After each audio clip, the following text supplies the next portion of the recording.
Narratives with आमिराना। और बात चल रही है गुज़िश्ता कई दिनों से बलूचिस्तान के क्राइसिस के ऊपर, वहाँ के मसाइल के ऊपर। तो एक अहम जो मौजू है जिसकी तरफ अमूमन हमारी तवज्जो कम जाती है, वो है तालीम और नौजवान पढ़ क्या रहे हैं, उनका तालीमी मेयार कैसा है, ये तालीमी निज़ाम से किस किस्म के नौजवान कर रहे हैं बलूचिस्तान में। तो इसके ऊपर हमने ख़ास तौर पे गुज़ारिश की सादा साहब से।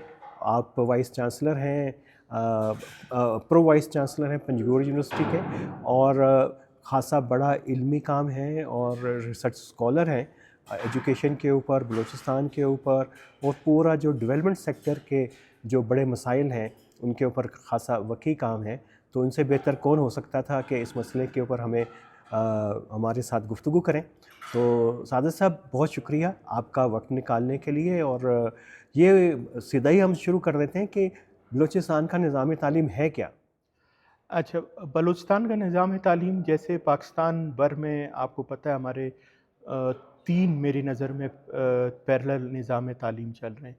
एक हमारा जो है वो मदरसों का सिस्टम है, फिर एक हमारा आता है वो उर्दू मीडियम का सिस्टम है, फिर एक हमारा आता है वो इंग्लिश मीडियम का सिस्टम है। तो हमारे बलूचिस्तान में भी हम इन्हीं तीनों निज़ाम को जो है फ़ॉलो कर रहे हैं। और आप अगर बलूचिस्तान के कंपैरिज़न पाकिस्तान के बाकी अगर इलाकों से आप करें, तो यहाँ पे प्राइवेट सेक्टर में की इतनी ज़्यादा इन्वॉल्वमेंट नहीं है एजुकेशन सेक्टर में।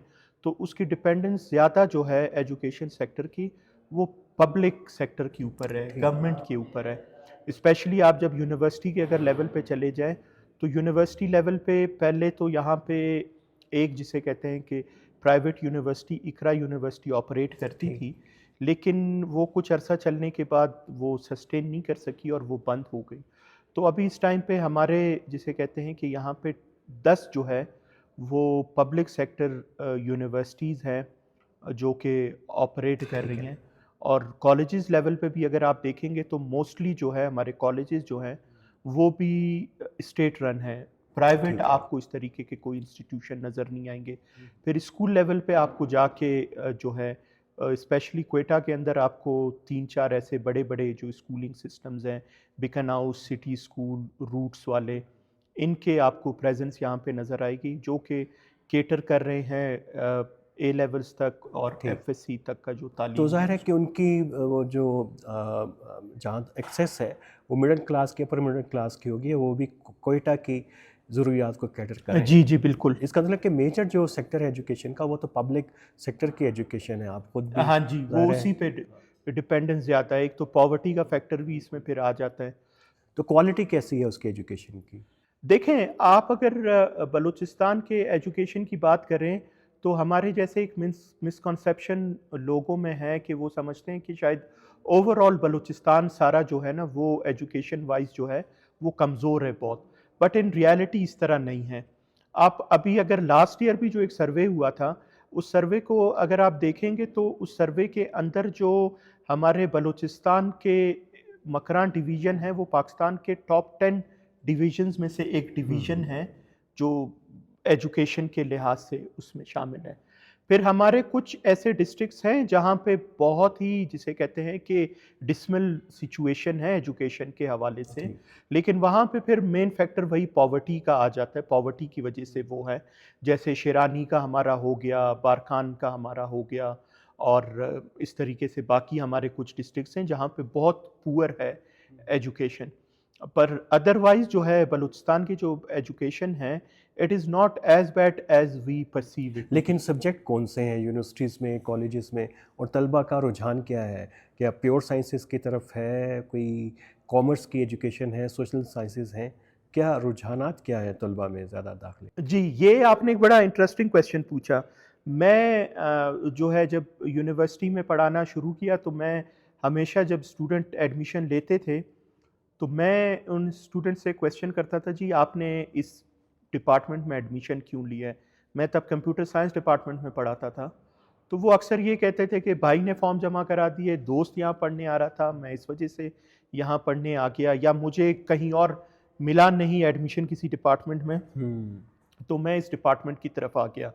तो हमारे यहाँ पे अक्सर जो लोग एजुकेशन की तरफ आते हैं, तो वो जिस डिपार्टमेंट में एडमिशन लेते हैं वो उनका एक्सीडेंटल एडमिशन होता है, क्योंकि यहाँ मेजॉरिटी लोगों के जो रुझान है वो कहते हैं या तो हम डॉक्टर बने या हम इंजीनियर बने। जब वो डॉक्टर या इंजीनियर नहीं बन पाते तो उसके बाद वो यूनिवर्सिटी एजुकेशन की तरफ आते हैं। ठीक। फिर हमारे जो स्टूडेंट्स हैं वो उनकी एक बहुत बड़ी मिसकॉन्सेप्शन है, वो ये क्योंकि वो जब यूनिवर्सिटी एजुकेशन की तरफ आते हैं फिर उनका जहन सिर्फ एक ही तरफ होता है कि मैंने अफसर शाही बनना है, पीसीएस करना है या सीएसएस करना है। और वो समझते हैं कि सीएसएस और पीसीएस का दारोमदार सारा जो है वो इंग्लिश पर है, तो वो फिर जाके इंग्लिश लिटरेचर के डिपार्टमेंट में एडमिशन लेने की कोशिश जी। करते हैं और उस तरफ वो ज़्यादा जाते हैं। अब अगर मैं आपको पर्टिकुलरली अपने पंजगुर के यूनिवर्सिटी के हवाले से अगर बताऊं, तो हमारे पंजगुर में आपको पता है कि मतलब आप 40 साल भी पीछे चले जाएं, हमारे पंजगुर के अंदर लोगों में जो है स्कूल टीचर बनने का रुझान बहुत ज़्यादा है। ठीक। अच्छा। और जी, बहुत और दिलचस्प है। उसकी वजह ये होती थी कि जो मेल मेंबर्स होते थे वो चले जाते थे मिडल ईस्ट में काम करने के ठीक। लिए, जो फीमेल पीछे रह जाते थे तो वो फीमेल अपनी एजुकेशन करके वो फिर किसी स्कूल में टीचर लगते थे, और वो उस टीचर की जो टर्मिनोलॉजी हमारे उधर यूज़ की जाती है उसे बाजी कहा जाता है। ठीक। तो वो बाजी बनने का रुझान जो है वो वहाँ पे बहुत था। यानी रिस्पेक्ट भी है और जी। अर्निंग भी है। ठीक। तो उसकी वजह से हमारी यूनिवर्सिटी में आज भी हमारे 80% जो एप्लीकेशंस आते हैं वो एजुकेशन डिपार्टमेंट के आते हैं।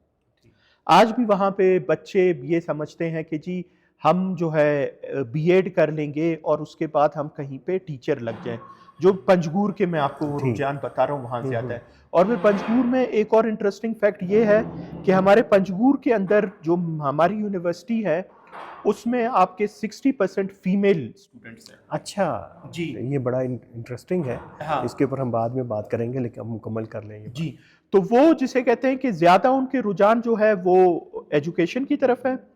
फिर उसके बाद अभी हमारे नए डिपार्टमेंट जैसे आईआर शुरू हुए, अब आईआर में बच्चे आने की कोशिश करते हैं, और फिर इंग्लिश लिटरेचर में वही जो मैंने आपको ठीक। बताया वो इंग्लिश का हाँ। जो एक वो है। तो ये लाइव स्टॉक, एग्रीकल्चर, ये फिशिंग और इस तरह के जो डिपार्टमेंट्स की बात होती है ये बनने चाहिए, तो उसकी तरफ भी कोई यूनिवर्सिटीज़ का है, कोई स्किल्ड एजुकेशन की तरफ भी बच्चों को लेके जाएं? जी, हमारे पास एक डेडिकेटेड यूनिवर्सिटी है लसबेला में, मेरीन साइंसेज, जी। और वो इसके वेटनरी और इसके हवाले से वो है। और लेकिन हमारे यहाँ पे आपको पता है एक हमसे जो पिछले 6 से 7 साल में ना एक काफ़ी बड़ी हमारी से एक गलती ये हो गई कि हमने यूनिवर्सिटीज़ तो बना दी, लेकिन जैसे आपने बात की हमने उन यूनिवर्सिटीज़ को स्पेशलाइज नहीं रहने दिया। ठीक। हमने उनको कहा कि जी हमारी एक ये सोच बन गई कि जितने ज़्यादा बच्चे यूनिवर्सिटी एजुकेशन की तरफ आएंगे तो उतने ही वो मेन स्ट्रीम में हाँ, आ जाएंगे। आ ठीक। जाएंगे। तो उसकी वजह से हमने क्या किया कि हमने बगैर सोचे समझे यूनिवर्सिटीज़ में डिपार्टमेंट्स खोलना शुरू कर दिए, बच्चों को डालना शुरू कर दिया, सब कुछ। आप देखिए अभी बलूचिस्तान के सारे public sector universities financial crisis का शिकार है। ये शिकार तो हैं। केपी हाँ। के अंदर भी ही मसला है। हाँ, और उसकी सिंध मेन में भी। वजह यही है क्योंकि मैं अक्सर ये डिबेट करता रहता, मैं कहता था कि जी university education is not a right, it is a privilege and it should be used as a privilege. लेकिन वो अभी हमने कर लिया। अभी जैसे ये लसबेला में जो मेरीन साइंसेज वाली यूनिवर्सिटी है, ठीक। आपने वहां पे भी इकोनॉमिक्स डिपार्टमेंट खोल दिया, मैनेजमेंट साइंस खोल दिया, आईआर खोल दिया। हाँ। तो उसकी वजह से फिर वो जो इस तरीके के जो डिपार्टमेंट्स हैं उसमें लोग फिर कम आना शुरू हो जाते हैं और वो ऐसे डिपार्टमेंट्स में चले जाते हैं। तो उसकी वजह से जो एक स्पेशलाइज्ड यूनिवर्सिटी होनी चाहिए उसका वो पर्पस जो है वो तो किल हो अगर मैं जाता है। आपसे ये कहूँ कि जो ह्यूमन रिसोर्स जनरेट कर रही हैं हमारी यूनिवर्सिटीज़ बलूचिस्तान में और एजुकेशन सिस्टम, वो कोई पॉलिटिकल कॉन्फ्लिक्ट को और इकोनॉमिक कॉन्फ्लिक्ट को रिजॉल्व करने में मदद नहीं कर रहा, बल्कि ऐड कर रहा है उसमें। जी बिल्कुल, उसमें असल में बात यही है कि मैं अक्सर ये डिबेट मेरी चलती है लोगों के साथ। मैं उन्हें कहता हूँ कि जी हम लोग एक जो नैरेटिव आजकल हमारा चल रहा है ना, ये स्किल डेवलपमेंट के ऊपर हमारा नैरेटिव चल रहा है। अब हमें एक चीज़ ये पता नहीं है कि जी there is a difference between skill development and skill creation. Skill development वो होती है जो एक आबादी के अंदर ऑलरेडी वो स्किल मौजूद हो, आप उसे डेवलप करें। आप जब स्किल डेवलपमेंट करते हैं तो फिर आपके जॉब क्रिएट्स होते हैं, आपके बिजनेसेस क्रिएट होते हैं। लेकिन आप जब स्किल क्रिएशन करते हैं ना, वो आपकी सिर्फ जॉब डिपेंडेंसी बढ़ा देती है। तो अब यहाँ पे हम नाम तो देते हैं कि जी स्किल डेवलपमेंट हो रही है, लेकिन उस स्किल डेवलपमेंट में हम कर क्या रहे हैं? हम उनको एआई पढ़ा रहे हैं, हम उनको सॉफ्टवेयर पढ़ा रहे हैं, हम उनको बाकी चीजें, ये हमारे इंडिजिनस स्किल्स नहीं है। तो ये डेवलप नहीं हो रही, ये क्रिएट हो रही है। जब स्किल क्रिएशन की तरफ आप जाते हो तो फिर आपको मार्केट क्रिएट करने पड़ते हैं, जॉब क्रिएट करने पड़ते हैं, उसकी वजह से डिपेंडेंसी बढ़ जाती है। अभी जिस लेवल पे हमारे बलूचिस्तान में हमने यूनिवर्सिटीज जो बनाई हैं, आप अगर जिस रेट पे हम चल रहे हैं, आप ये समझ लें कि हम एक साल में कम से कम 2 से 3 हजार जिसे कहते हैं बेरोजगार लोग ऐड कर रहे हैं सिस्टम के ठीक अंदर। ठीक। और इकोनॉमिक इंसेंटिव यहाँ पे मिनिमम है, लोगों के कोई है ही नहीं। और जो कि सबसे ज्यादा हम जिस शोबे में कर सकते हैं वो ट्रेडिंग है बलूचिस्तान के लिए, क्योंकि यहाँ पे आप इंडस्ट्रीज तो नहीं लगा सकते। भुट्टो साहब ने एक्सपेरिमेंट किया, वो फेल हो गए। हमने बिल्कुल। अभी भी सीपैक के थ्रू इंडस्ट्रियल जोन्स बनाने की कोशिश की, हम फेल हो गए। हमने गवादर में अरबों रुपए लगाए, लेकिन वहां पे भी हम फेल हो गए, क्योंकि बलूचिस्तान के जो इकोसिस्टम है it is more friendly with trade, ठीक। तो वो हम कर हाँ, नहीं उसके रहे। लिए क्या कोई इरादा भी है गवर्नमेंट का, रियासत का करने का या नहीं? सर देखें, गवर्नमेंट का इरादा है, गवर्नमेंट, आपको पता है गवर्नमेंट बहुत सी अच्छी चीजें प्लान करती है। हाँ, आज में हम आए कोयटा तो आज ही खबर थी कि कोई गवर्नमेंट 5,000 जॉब्स क्रिएट कर रही है। कहाँ पे करेगी, कैसे, ये तफसील में नहीं था उस खबर की। जी, वो देखें गवर्नमेंट, अभी मैंने आपको यही बताया ना, उनका ज्यादा जो फोकस है ना वो ये फ्रीलांसिंग, एआई और इन चीजों के ऊपर वो कर रहे हैं, ठीक। और वो एक एफर्ट कर रहे हैं।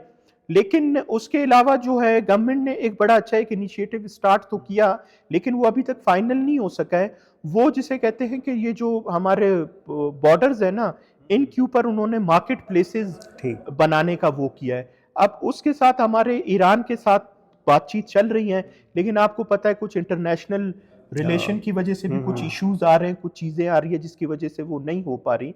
अगर ये जो मार्केट प्लेसेस का जो एक आइडिया है जो कि हमने सदर्न बलूचिस्तान पैकेज के तहत शुरू किया था, अगर ये मटेरियलाइज हो जाए तो इससे काफी फर्क पड़ेगा। अभी आपको पता है हमारे साउथ बलूचिस्तान की सारी इकोनॉमी डिपेंड करती है सिर्फ और सिर्फ ये जो पेट्रोल और डीजल ईरान से हम इधर लेके आते बिल्कुल। हैं, इस पे डिपेंडेंट है। हाँ, तो अभी कैसे ये जो ह्यूमन रिसोर्स है जो जनरेट तो हो गया है, नया हो नहीं रहा, मुसलसल पीछे से उसी कैटेगरी का और उसी टाइप का आ रहा है, तो ये कितना कॉम्प्लिकेटेड है इसको समझना।